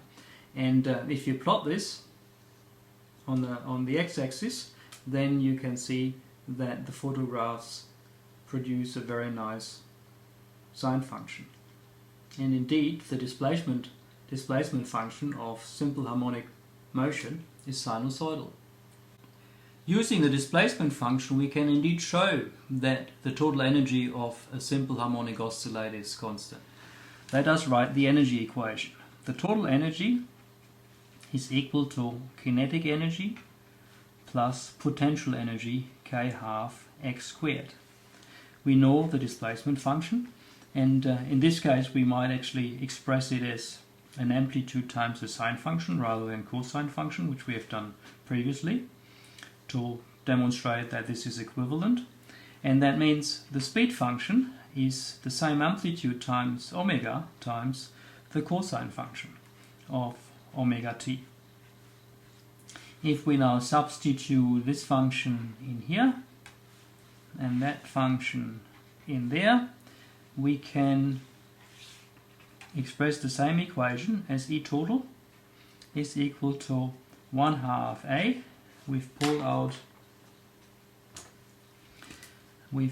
out the A and the 1/2 from both terms, so we get 1/2 A times bracket, long bracket, and in that bracket we have the mass from here, m omega squared, because the v is squared, so we get omega squared, and cosine squared as well. Omega squared cosine squared of omega t, that is the first term, plus, that's the same plus sign, and then we get k times sine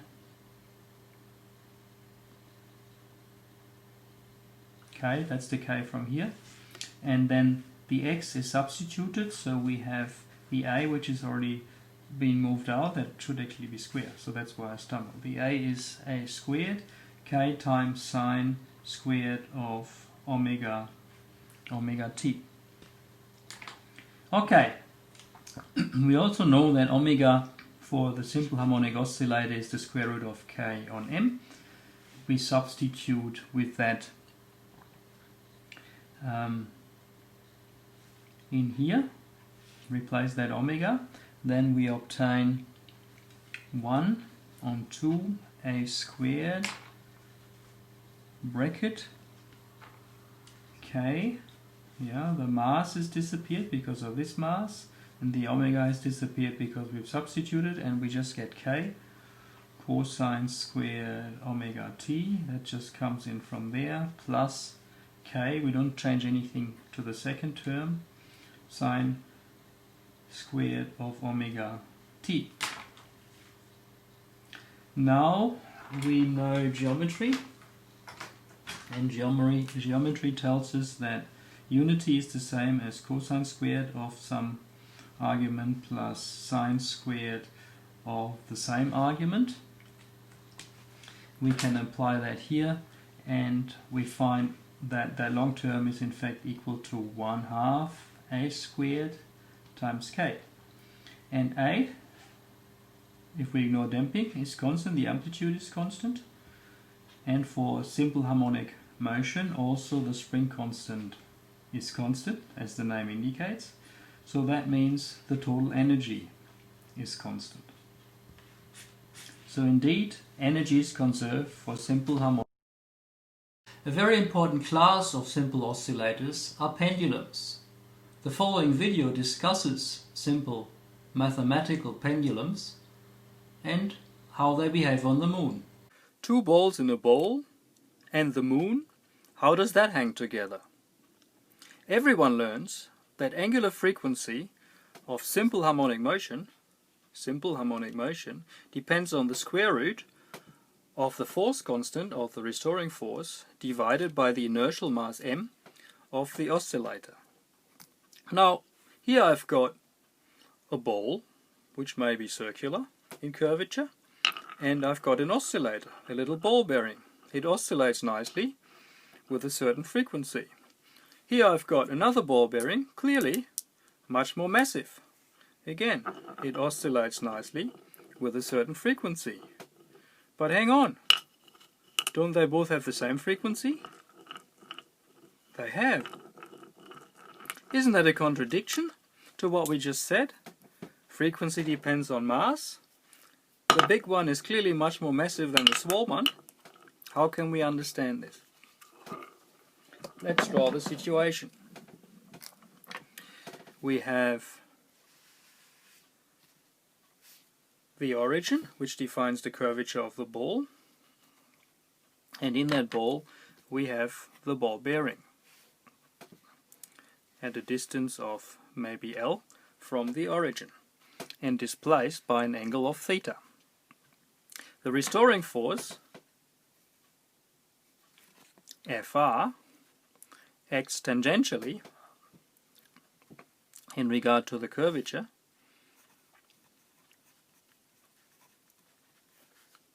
This is the ball radius and its curvature, and the restoring force acts tangentially, and that tangential force is provided by the gravitational mass m of the ball bearing times gravity, m times g.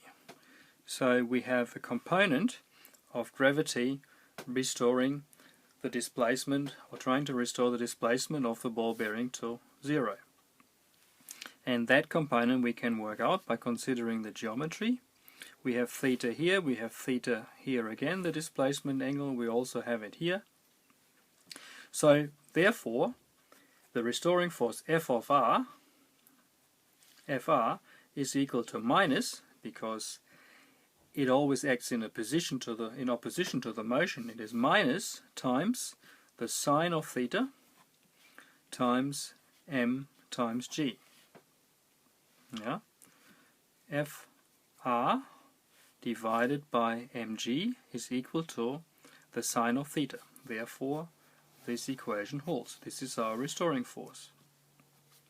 Now, for small displacement angles, if theta is small, if it goes to 0, if it's of the order or smaller than something like 10 degrees, we can make the following approximation. We can say the sine of theta is approximately equal to theta. However, now not measured in degrees, but is measured in radians. And with that approximation we can simplify our equation. We can get rid of the sine function in there and write the restoring force is equal to Fi is equal to minus mg, the gravitational force, times theta in radians. That is the crucial equation. And the force constant in here is not quite clear yet, because we don't have the x. Yeah, remember, we need to work out how this equation relates to minus force constant times x. So we have to express the theta in terms of x. But that can be achieved by considering the length L, the distance from the origin of the curvature. And we find that theta is given by x divided by L. For small angles we have, this is the right angle, and this becomes L, so theta divided by L is equal to the sine theta, and because we now again use this approximation that theta is small, so we can simply say theta is equal to x divided by L. So we therefore have in this equation minus mg times x divided by L, by the length L. So now we know the force constant. Now we know this is our x, so the force constant,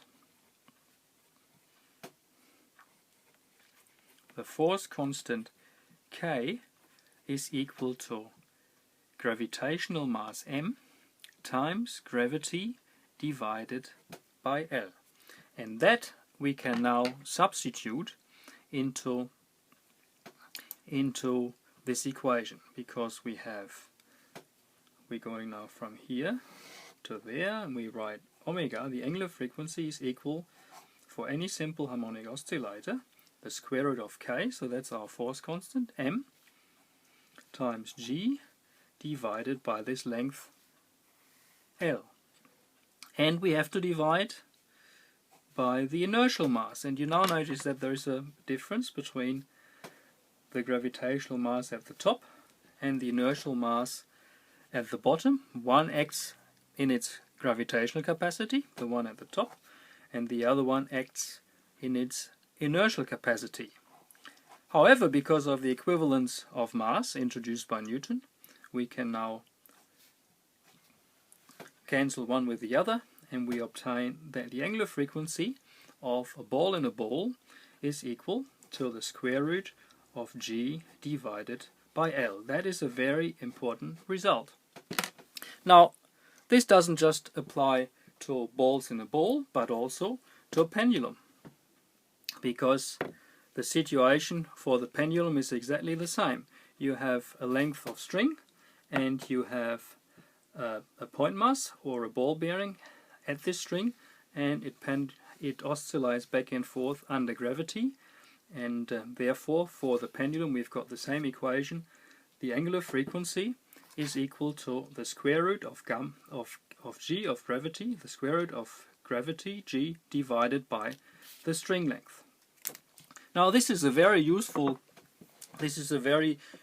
concept, because it allows us to learn about gravity, since the length of a string is easily determined, and we can determine the gravity on Earth. But more importantly, we can prove that the moon landing was really true. And that can be done if you look at computers from that era, and you see that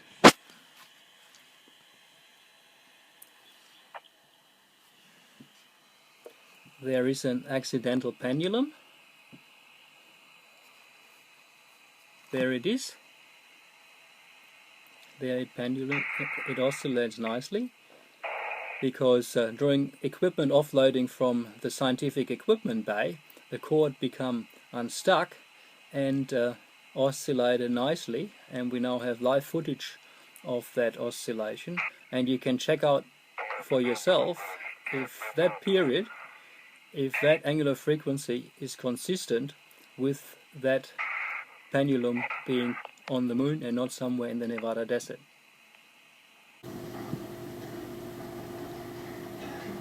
So we just looked at the pendulum, and I want to revisit its motion once more by going through the mathematics, by looking at it in a different way, which will then help us to understand better the physical pendulum.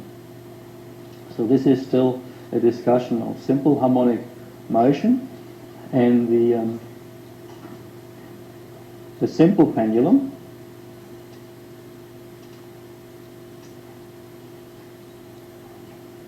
and if you want to sketch this, and I might point out at this point that in the examination, apart from mathematical problem solving, there will be almost certainly also be something you have to draw, like a situation like this or a graph.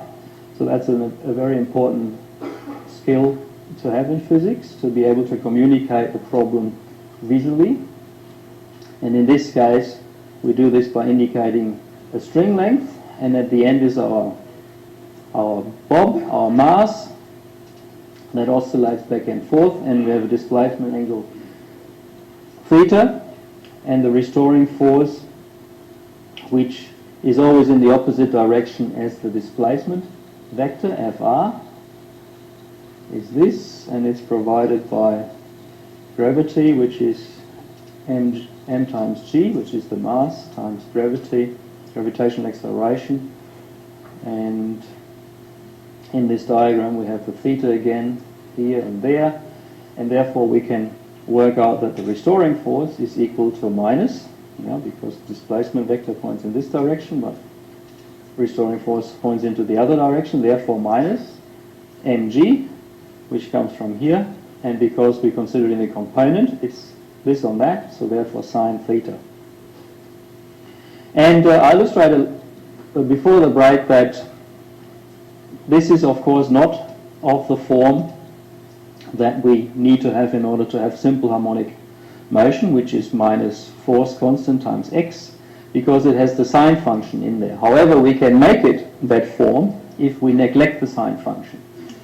And that might sound adventurous, but in fact it's justified as long as theta is small. So if this angle theta is small, and typical order of magnitude is 10 degrees, then we can leave out the sine function and we get minus mg times theta, whereby importantly the theta has to be in radians, otherwise you get the wrong numbers.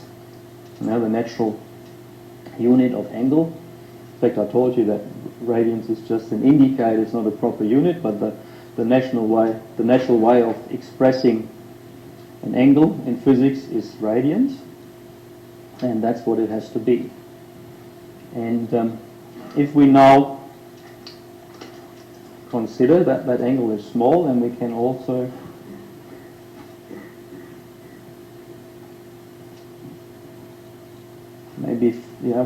we can express that angle in terms of x.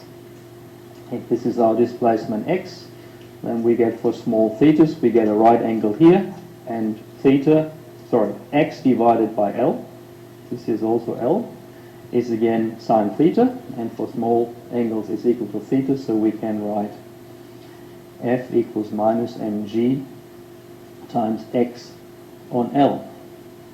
And then we can multiply both sides with L, because we have an equation, so we multiply with L, so you've got F times R, Fr times L, and you get another L here. And we now find that we can cancel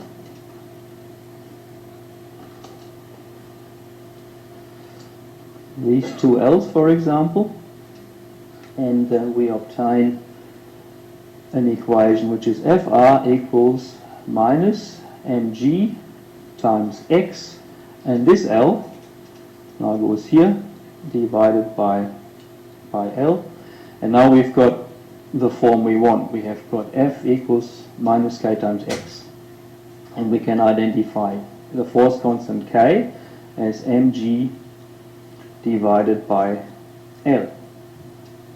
And if we then take the equation we're familiar with for simple harmonic motion, omega equals square root of k divided by inert mass, then we have omega equals square root of our k, which is mg divided by L, divided by the inertial mass, and this is the point where you have the gravitational mass cancelling with the inertial mass. Then we obtain the equation for the pendulum, which is the square root of g divided by L. That's all very good, and that's one way of deriving this equation. But you might say, I've approximated that this motion here, the pendulum motion, is linear. And a good approximation it is, but really, if you make the angle a bit larger, it's the rotational motion. And we just discussed about the centripetal force and the centripetal acceleration pointing inward. So this has got all the hallmarks of a rotational motion. So if the pendulum, and if this equation is correct, then we should also be able to derive it in terms of rotational motion. And that can be done if you realize at this point that the restoring force Fr times some radius vector, which has the length L, that's equal to a torque. So here we really got a torque. So we have a torque is equal to minus mg, that comes from here, then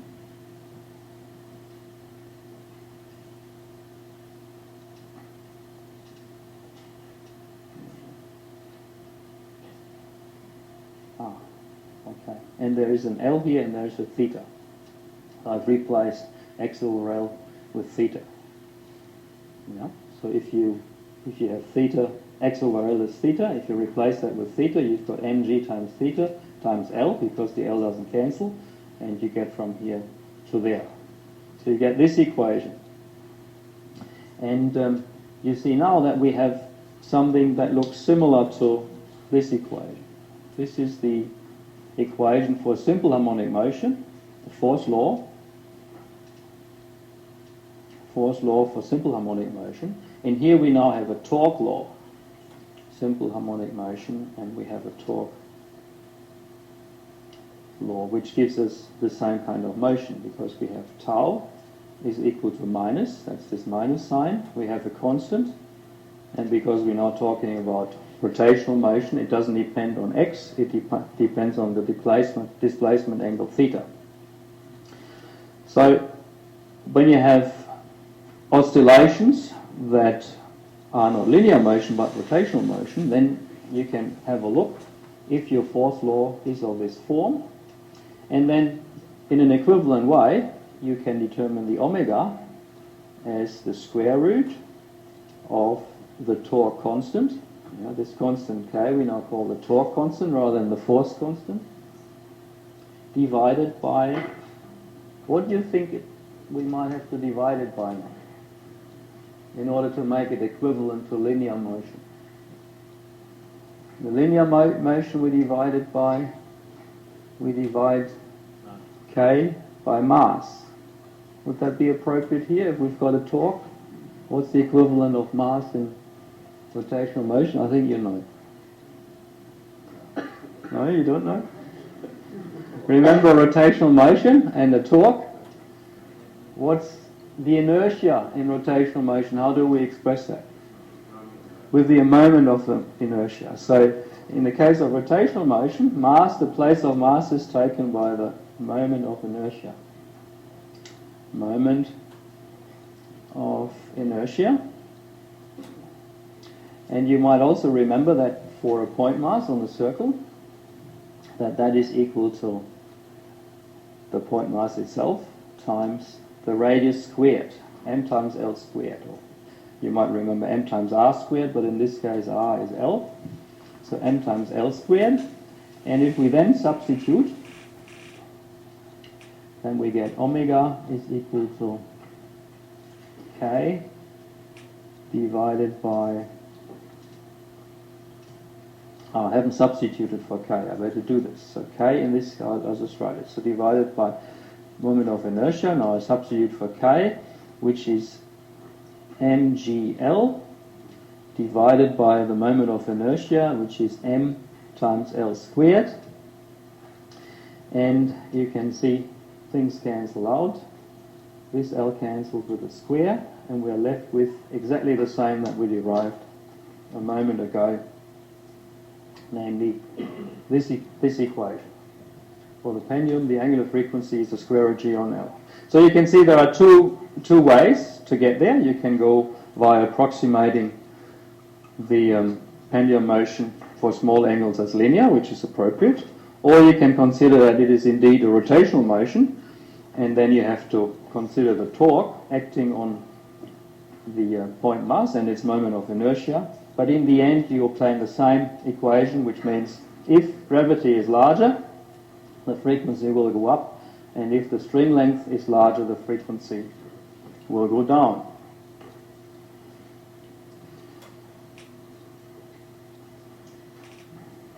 Now, that brings us to the physical pendulum. And I think you have seen the little horsey before. Here we now have a displacement angle that is maybe 30 or 40 degrees, so we're way beyond 10 degrees, so this cannot be simple harmonic motion. This clearly is a physical pendulum, a physical oscillator. And because we now have theta large, we cannot apply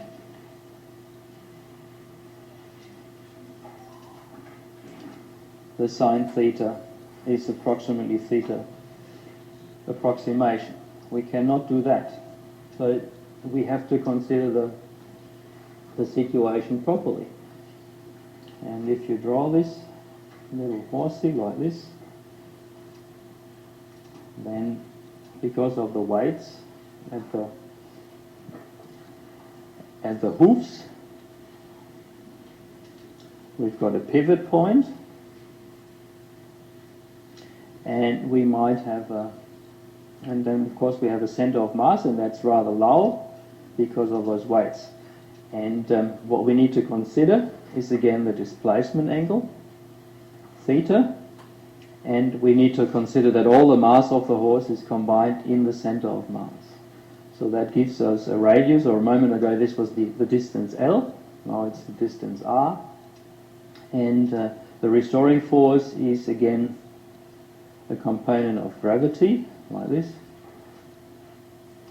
So it's mg, and now, because we can't make the approximation we did before, we have to consider the torque law. So we have the torque is equal to minus gravity times r times sine theta. So this is the force law for a physical pendulum, or the torque law rather. The torque law for a physical pendulum.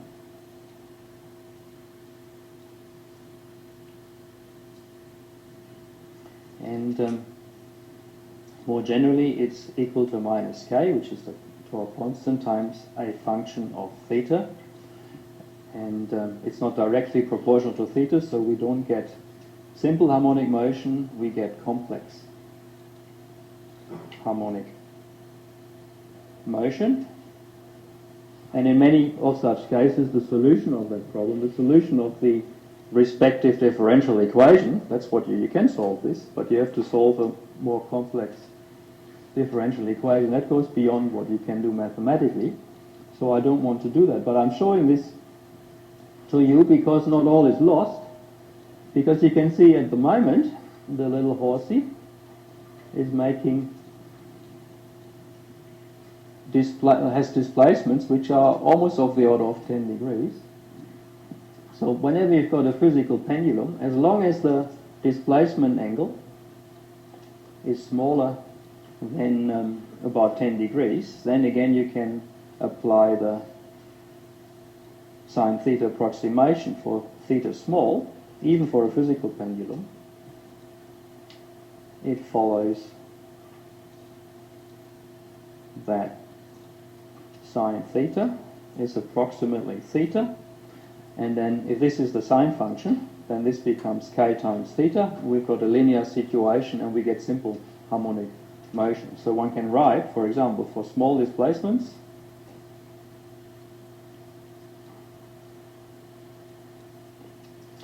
CHM becomes SHM, or a physical pendulum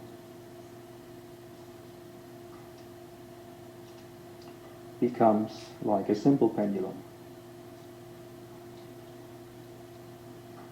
So at the moment, the displacement function is sinusoidal, the speed function is sinusoidal, the acceleration function is sinusoidal. Now not anymore. Now it's also periodic with a fixed frequency, you can see that, but the function is not sinusoidal anymore. And the restoring force and the restoring torque are not linear. So that's the difference. So in this case, so whenever you have a complex pendulum and you don't want to do the complex mathematics, make the displacement small, then you can describe it as a simple pendulum. That's the message. You have seen that some of the complexity of a physical pendulum can be removed if only small displacement angles are considered.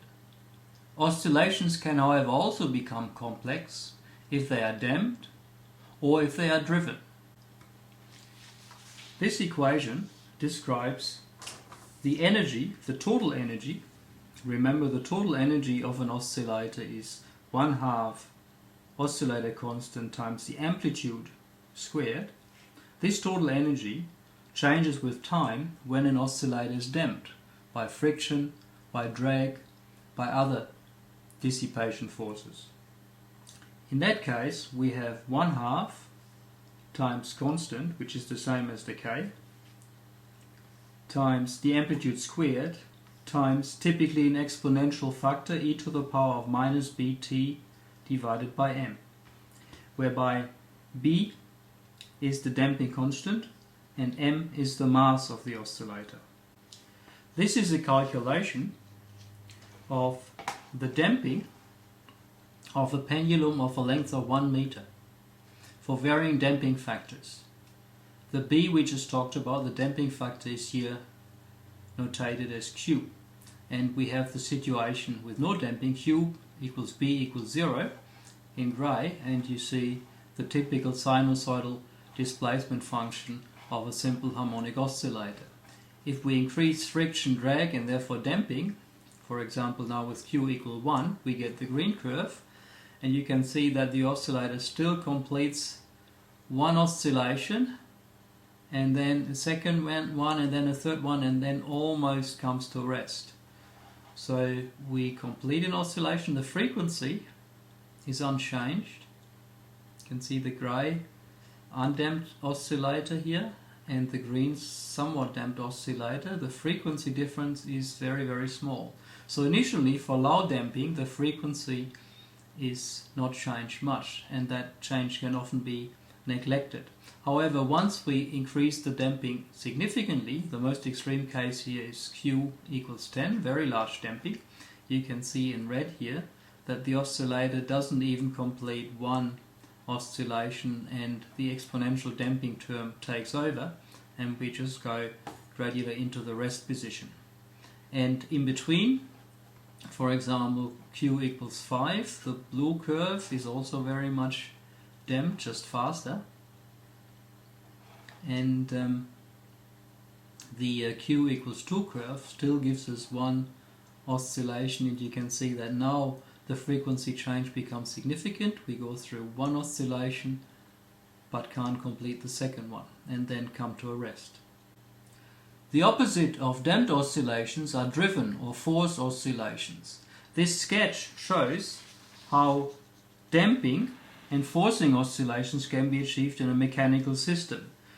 This trolley is attached by two springs, so therefore it represents a spring oscillator, and it can be damped using the magnetic force between this permanent magnet and a bit of an iron rail on here.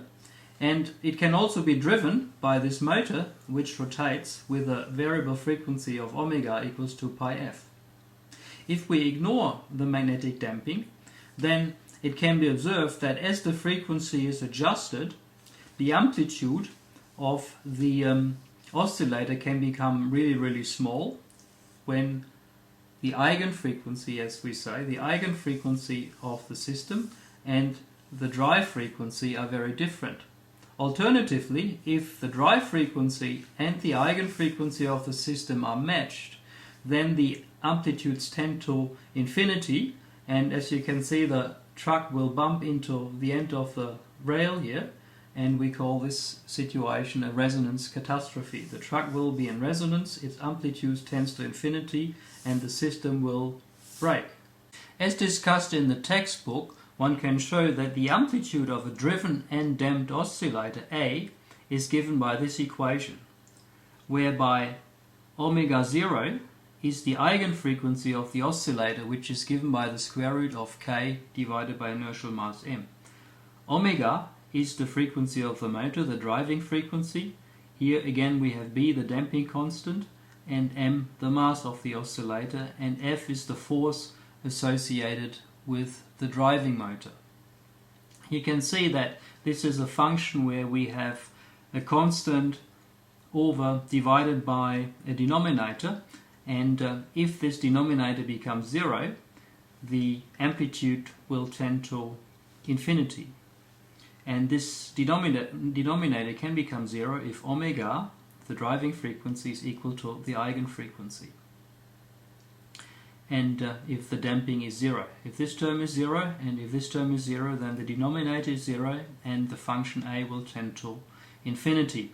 That is plotted here for different values of damping B.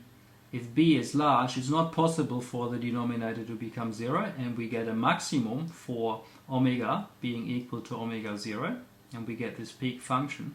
However, if the damping is 0, and therefore this second term is 0, if we then have a match between driving frequency and eigenfrequency, we then have infinity at omega 0, and the function becomes ill-defined. And this is what we call resonance frequency, which, because of the large amplitude, puts enormous mechanical stress onto a real system, which can cause catastrophe. And the best known example of this, illustrating this effect, is the resonance catastrophe of the Tacoma Narrows Bridge.